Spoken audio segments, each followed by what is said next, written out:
Alright, it's time for video games, and today I've got a little bit of a controversial title that's come out. It's a point-and-click adventure game called Armikrog. Now, Armikrog is a weird title, and it is a very weird game, but the first thing that does stand out about it is that it's claymation.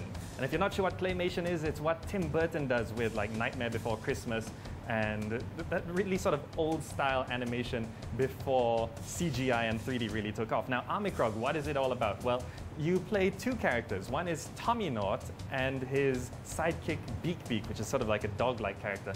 And you are in search of a certain resource to save your home planet, but you crash land on this planet and you end up inside a fortress called Armikrog. Now, is the game any good? Well, we're gonna have to wait and see. So let's jump in and we'll see what's good and what's not so good. Okay, Beak. I'm just glad we're still alive.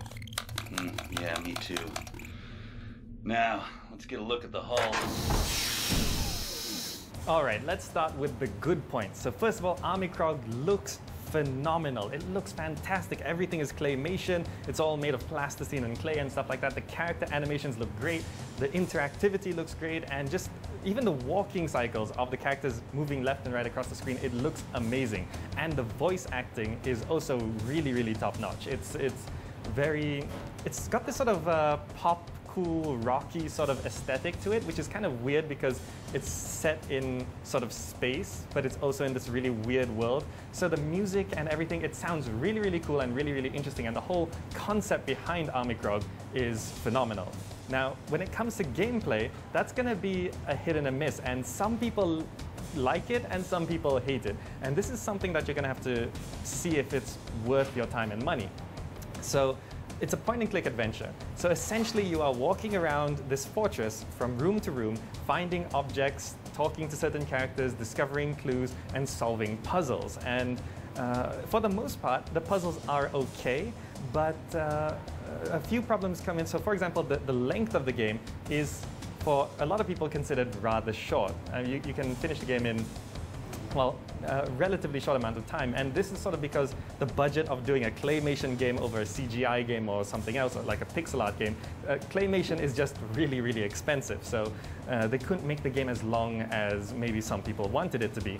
But when it comes to the puzzles, half of them I consider to be pretty decent puzzles, but then there's another set of puzzles where there's no actual logical conclusion. You don't always feel like you're solving puzzles, you're sort of stumbling upon the solution. For example, you push this object into a doorway, and when you push an object into a doorway, another door opens, but there's no actual reason why that is. It's sort of like a random trigger. So half the puzzles don't always make logical sense, and I think they were trying to play into this sort of weird universe and weird mechanics of Armikrog and this sort of unique location.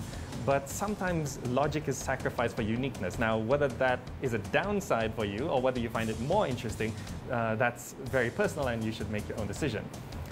But the gameplay as well, it's got some strange mechanics, and also there's a couple bugs because on release, the game was a little bugged on some systems, and I noticed a few graphical glitches. So if you buy the game and some things go wrong, well, maybe check the patch notes first, because they are patching the game. So in the long run, I think it'll be okay, but at its current state, maybe it needs a bit more time to fix things up. And but overall, Armikrog is very interesting, but there are pros and cons. Yeah, this does not look good. I don't think our part insurance is gonna cover this. Our deductible is nuts too. Beak, look at that. What do you make of this guy? Ooh, and I'm... So, is Armikrog for you? Should you buy Armikrog? Well, it's on the PC and the PlayStation 4, and right now it's selling on Steam for around 50 ringgit. Now, 50 ringgit for a short experience is considered quite expensive, and considering that there's a couple bugs and some mechanics feel a little awkward, it might not be the best investment. But Armikrog is still a very, very unique experience. And the claymation art style and the aesthetic, the music, voice acting, it does feel good in that aspect. So maybe it's not a buy at full price kind of game. Maybe you wait for it to go on a Steam sale or buy it on discount. And I think it will be one of those titles that goes on discount within the coming months, or at least within the next year.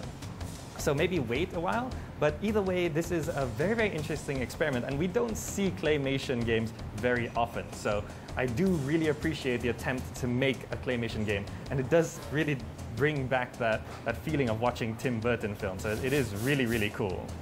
All right, so before I go, I want to thank our wonderful host here, Jibril, in SS15, just behind Sankaya in Subang Jaya. And they've got Charlie Chaplin on the TV and some food and drinks over there, so it's very, very cool.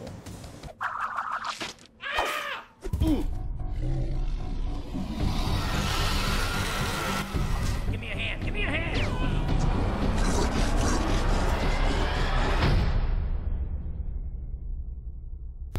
Alas, we're at the end of another episode of Gadget Nation, but a big, big shout out to the guys here at RGB in the Hive in Jalan Damai for hosting us and for delivering my drink. Thank you.